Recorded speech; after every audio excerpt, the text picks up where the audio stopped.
So to get the exact answer,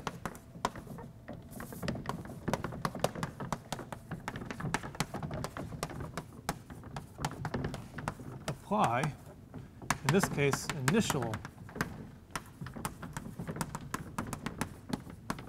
conditions.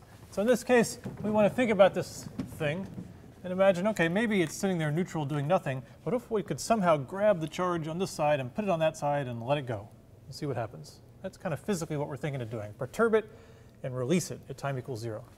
So the way we would describe that mathematically is that at t equals 0, q equals q naught.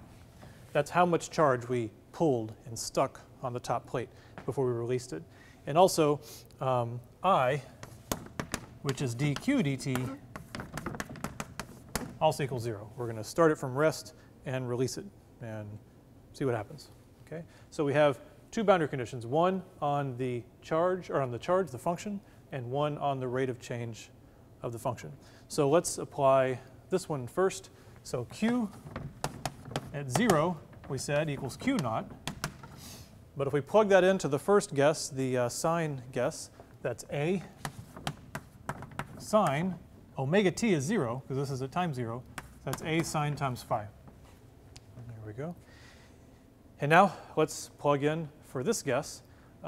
This is dq dt at time 0, so that would be derivative of sine is cosine. That would be a omega cosine omega t is 0, so cosine phi equals 0, right?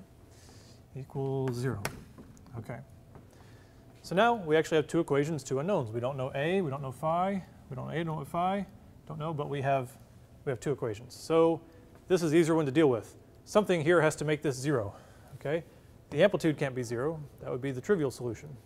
Frequency can't be 0. That would be the trivial solution. So it must be that the cosine phi term is 0. Well, the only way to make cosine phi 0 is to make phi pi over 2, or 3 pi over 2, or 5 pi over 2, blah, blah, blah. Let's just make it pi over 2, just to make our lives simpler. And now, if phi is pi over 2, then we plug that in here. Sine of pi over 2 is 1. So we realize, oh, a is just q naught.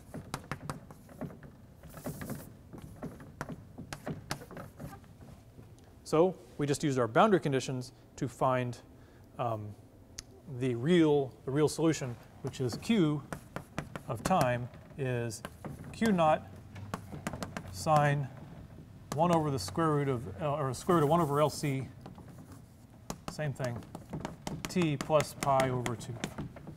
That would be the real full solution.